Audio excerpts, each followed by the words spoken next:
George Kilpatrick, Inspiration for the Nation, celebrating people we feel good about. We've got the senior pastor of the Tucker Missionary Baptist Church here in Syracuse, New York.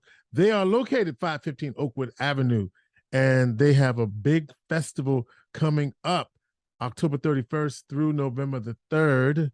It's the Full Life Festival. And excusing that red that Pastor Draper got on there, it's good to see you. Good to see you too. And let me be clear, it ain't red, it's crimson. Crimson. just to be clear, right? Just to be clear about my divine nine, brother. Just to be clear. For those of you who can't see us on the radio, he's got his crimson on, and I got my purple and gold on. So that's how I work out here in these streets. So tell me about this festival. This is pretty significant. What's going on?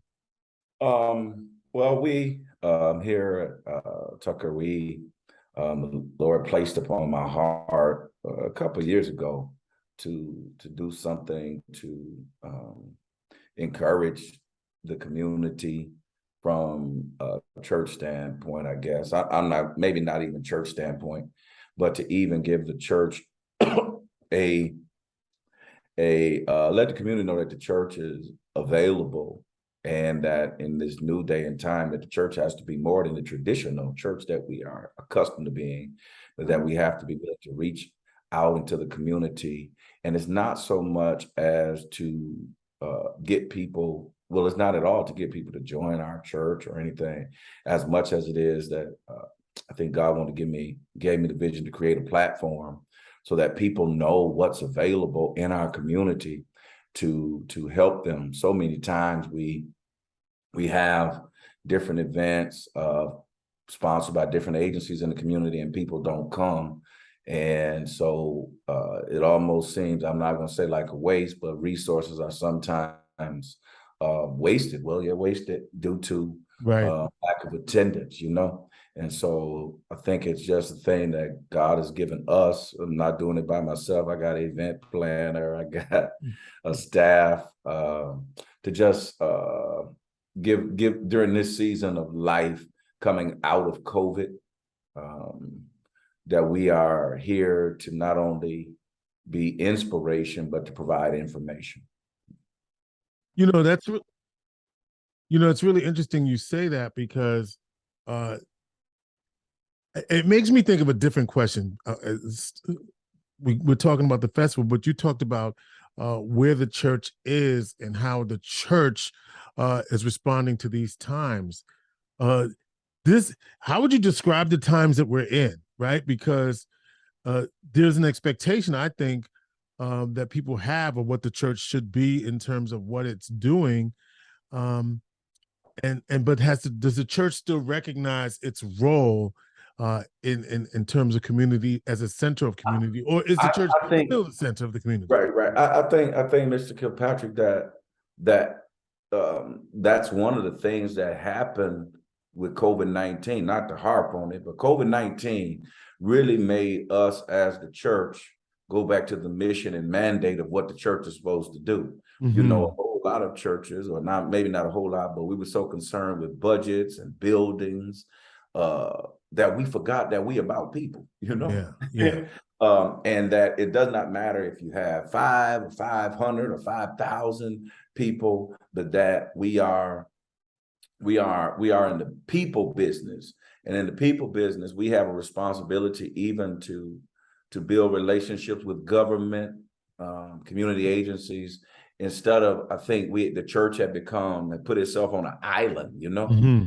And we had become so spiritual, or maybe so secular, that we forgot that being spiritual, that there is a responsibility to people as well. Spirituality is really about our responsibility to each other as our fellow brothers and sisters, as we have a relationship with our God. So I think that, so the times that we're in, they're unsettling, they're uneasy, unnerving. But I think the thing that we miss is that we've been sustained and we've survived. And so I think the opportunities are greater now for us to partner with different people, the partnerships that you form. Because if we're going to talk about community and church, then that means there has to be some foundational relationship, that there must be some kind of foundational relationship that we share outside of religious belief, outside of all of that. Where is the common ground? And so with the Full Life Festival, I think that's one of the things that our goal is to address community, city, county issues that are prevalent in the community, especially in the zip code in which we're located. But this is not about us. It's really a state thing. We're trying to get people all across the state to come to attend, because these initiatives that we talk about, they get swept under the rug, especially in the Black and brown communities, Yeah, and it's October 31st through November 2nd, and you're talking about the zip code of 13205, right? Right Yes, in the sir. heart of the community. You're sitting right there, right? You can't, you know what I mean? Like, you right in the Dead heart of smack it, in the middle of it, right? Yes, yes, sir. Right across from the bricks, as they would call it Yes, in sir. our community, down the street from Dunbar. So, or around the corner from Dunbar. So I think that that's important to know. And so every night at 6 o'clock, it's a free event, right? I mean, that's the other piece, right? I'm sure there's a collection plate, but I ain't gonna get into that. But Only you, Mr. Kilpatrick. Only listen. We know what Look, we know how it go. You come in the door, but what you say, lead a change home. Anyway, I'm saying, all right. So anyway, but the fact is, you're providing a form, and so you're bringing what kind of information to the people, because you said these critical issues, and so what kinds of issues, in addition to entertainment and right. singing and all of The that. entertainment. Let me give you the backdrop of it. So we're bringing these well-known people here to bring the crowd here to hear what's available and the information that is available. So like we're talking about diversity, equality, and inclusion, or diversity, inclusion, and equality. We're talking about jobs that are available. We're talking about, we have people coming to talk about mental illness in our community. Let's talk about that, right? Yeah, we have. But can I push in on that for a minute? Can I just push in on that? Because this is where it gets really interesting to me, because a lot of people believe that my faith, Jesus is the answer for all things, right? And there's that piece around mental health that sometimes people aren't thinking that they need that extra help, or that they need that extra support.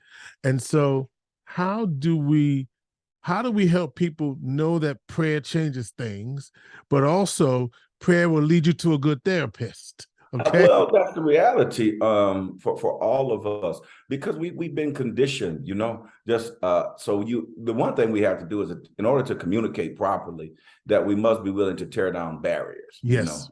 And so the barriers are the stigmas that we crazy, and people literally, you're crazy because you won't go talk to nobody.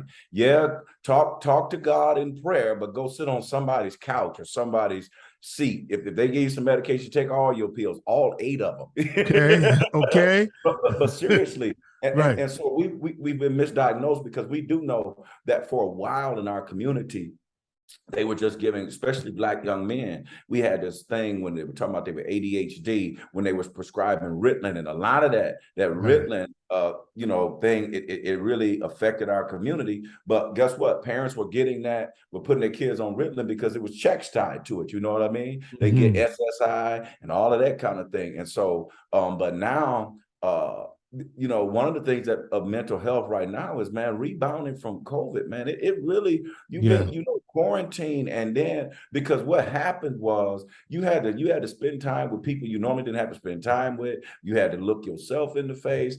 So there's some self-introspection that had to go on, and in that time, you really came to grips with, hey, I think it exposed where we were as a community, but we as a community have to let people know that just because you're people of color, you can go talk to somebody besides your pastor and your preacher, your priest, your pope, your whoever. And those programs are provided by different agencies, and it's needed because it's hard to try to tell somebody you love that they're really getting on your nerve, and without it, because so let me show you how this escalates. So people with mental health who can't get it out, now we get into high levels of domestic violence. Okay, talk to me. You know what I mean? So because I can't vent, or I can't get it. So the thing becomes, I can't get a job, right? So now I'm tripping. I can't get a job. I can't get a job. And it used to be I can't get a job because I can't pass a drug test, or I can't do this, or I can't do that, or I didn't have the education, right? So now that leads me to becoming very irate, agitated. So now my home environment gets agitated and uneasy. And now any little thing sets that person off, right? Why? Because they can't really, because as men, we've been, men and women, but men now, we've been taught, hey, you strong, you this, that, and the other. So it's hard to really tell somebody what you've been through, how, the breakdowns you have. And then now you go home and the person you take it out on, they ain't going either. No. This ain't no punching bag situation, but you overpower them, whatever it becomes. And so now you got a domestic violence situation. And then now the domestic violence leads to somebody getting killed because of the fact she gonna defend herself, or he gonna defend himself. And now the crime level, right? The crime, it all. So what I'm saying is that everything that we're talking about is linked one way to another, Yeah. And I'm gonna add on to your domestic violence thing, and all of us who see it and don't say nothing about it, right? That we keep it under the table, or we sweep it under the rug, or we tell people to stay in it just because, right? So we got to also think about how we contribute to this environment. That's just me coming from the place that I'm at. You know where I'm at with that. Absolutely. I already know. Yes, sir. And so mentally, it's a life has been really different since 2020. Life has been different. We're trying to find new normals. And so really the theme of it is reclaiming, reculturing, and recommitting. Reclaiming, reculturing, and recommitting. Okay. And reclaiming. Getting people to get back, to really get back to their own self, recommitting. And it's all about yourself, making sure you good. A whole lot of us try to doctor everybody else, but we're dying, Okay. Talk to me, right? We're providing healing. I'm talking about even those of us that are clergy. People don't know as clergy, man, what you've been through as a kid, what you've been through as an adult, what you go through even in your ministries and all of that, or just dealing with people. And so, I'm using that as clergy, but you're trying to provide hope when you hurting, So a lot of times in your hope and you hurting, you end up hurting people that came to you for hope. Full Life Festival, October 31st, November 3rd, Tucker Missionary Baptist Church, free admission. And you were talking about the life part, but there's also going to be some singing. I mean, sure. Right? Oh, yeah. Ain't no doubt about it. You got Dorinda Clark Cole going to be there, among many others. And you're going to have, so you'll have some ministry of music, but like you said, ministry of the mind, ministry of the body, a ministry of the soul, right? By the way, talking to Pastor, did I introduce you already again? Yeah, I did. Dr. Pastor Decarto Draper, Tucker, Missionary Baptist Church. And so for this, to get people to know that, and it starts on Halloween, which I thought was interesting, that you chose how. I know that was intentional. Give me how y'all came to that. Well, really the Halloween is, it's a secular holiday. Right. So it does not, we participate with it in different ways. Right. But it really just kind of fell that way. It did fall on Monday. So it was not as intentional as it may be, but But I think that us convening on that night says to the world that we are more interested in your mind, body, and spirit, because there's another aspect that we're going to do on that Saturday at Burn Kickboxing to even do the body part. We're gonna have a kickboxing session at Burn on that following Saturday, man. So we're just trying to touch every part of everybody. We want to have something for everybody. Yeah. I love that. And that's the issue, right? Because sometimes we only think about the spiritual, but we mind, body, soul, right? We got to get it all together and think about ways in which we can have this impact.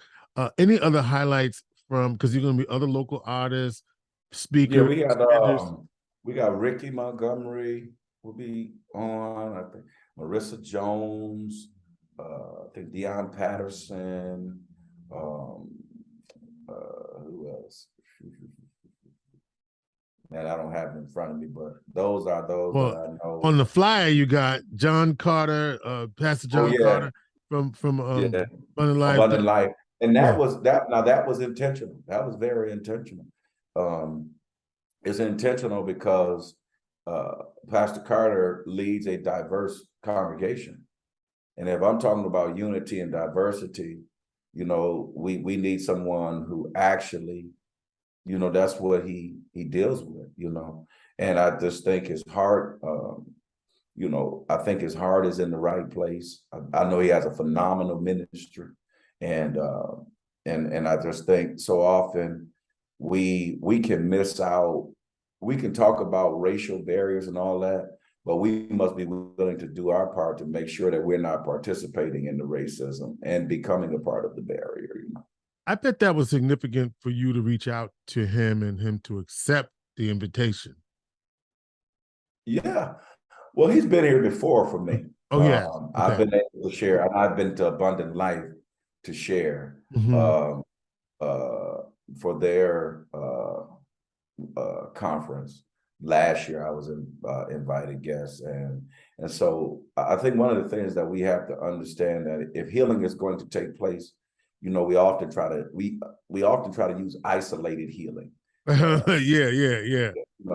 We don't heal. We got to heal first before we can deal with this, that, and the other. When I think it's a process of all of us coming together, because with so much going on. I mean, really, right now, I'm really excited, Mr. Kilpatrick, just with Micron coming. That's huge. How are those jobs? Those jobs are going to change lives, right? It's going to change communities. You don't put that kind of investment into a place without it changing the face and with Syracuse. So I think Syracuse is getting ready to be under a resurgence. It's going to really be a place to be. I just believe that, and I think getting in on the ground level and pushing unity, pushing diversity, pushing togetherness, pushing total mind, body, and spirit. I think that adds a special and unique feel to full life. And it was intentional for it to be free. It was intentional for it to be free. Now it costs some good funds to put on, but it was very intentional for it to be free, because I think sometimes we put a price tag on what's priceless. Okay, I see, Pastor. Quick, how did you become a pastor, by the way? How did you get that? Oh man, I'm from a family of pastors. My grandfather had probably 7 brothers who were pastors. His uncles were pastors, and then on my dad's side, my uncles are pastors on that side. So my mom is unique, man. My mom had me at 18 and was told to abort me. And so I spent a lot of time with my grandparents. So I'm a church kid, man. I'm a church kid. And when I say when, all of us like sheep go astray. I had the dream of the NBA and all of that. But you was a baller back in the day, huh? Yeah, basketball player, man. I played at Jackson State University. Jackson, Mississippi, the I love, where right now Coach Prime. Coach Prime is taking over. How you gonna say I ain't swag? I don't. What is swag? So, but it was something I always knew. I always knew, and I really thought I was gonna really be a boy preacher, like 8. But I was kind of good at basketball, and so I called myself making a deal with God. God, if you let me play basketball, I'll preach. And then finally things just kept happening to where me trying to make a deal with him was actually me running from it. So knowing I was called, it was something, and it's one of the greatest things in the world that I often tell people, and they cringe when I say this. I said, I have the greatest calling in the world. I said, for me to become president of the United States would be a step down from what I do. Amen.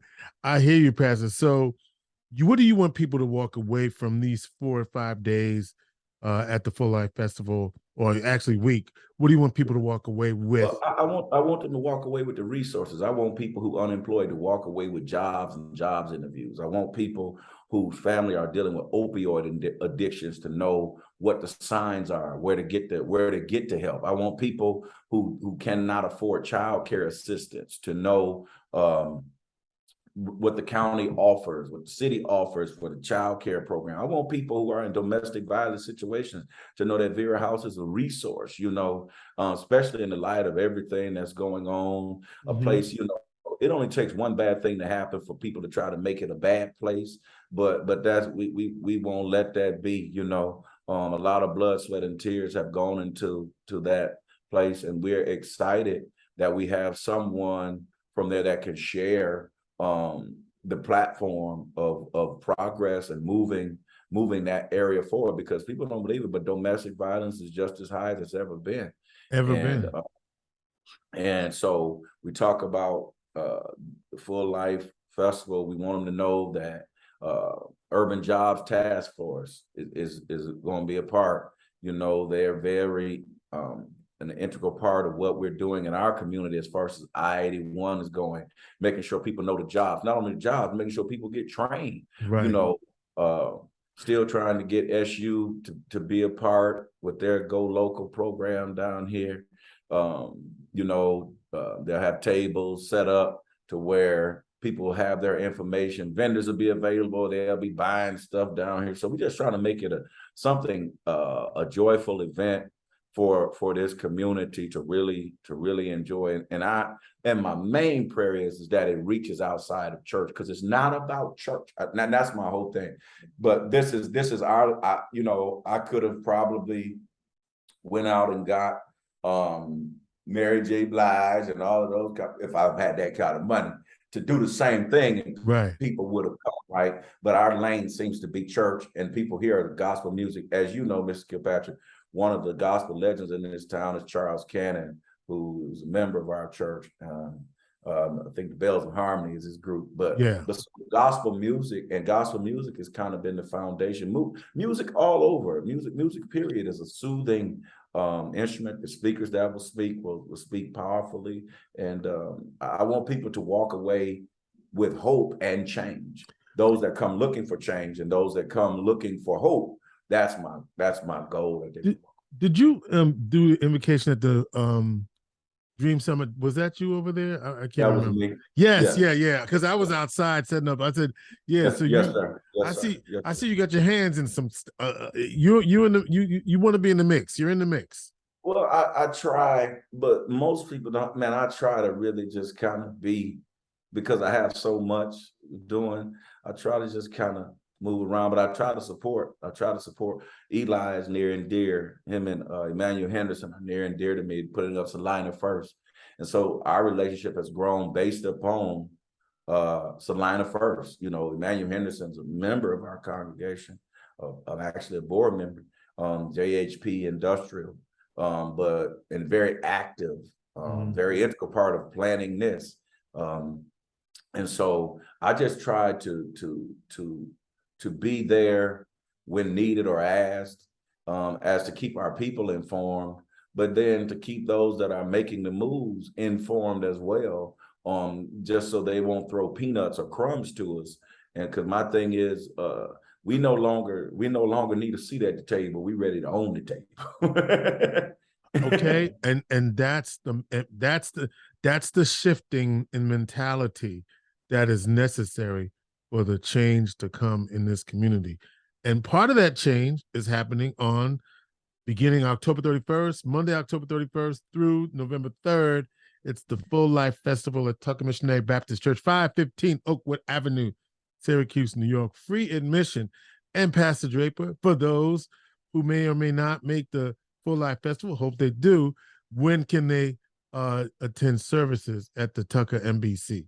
We meet every Sunday at 10 a.m. 10 a.m. Tucker Missionary Baptist Church, 10 a.m. sharp on Sunday mornings. Also, they can be viewed at TMBC 54 on Facebook Live, as well as tuckerchurch.com is our website, new website that just launched. They can see us on Full Life Festival on Facebook and Instagram. Then on Wednesday nights, if they're looking for somewhere to study the word, we're here Wednesdays at 6 p.m. There you go. All right. Pastor Decarto Draper, senior pastor at the Tucker Missionary Baptist Church. The Full Life Festival taking place October 31st through November 3rd.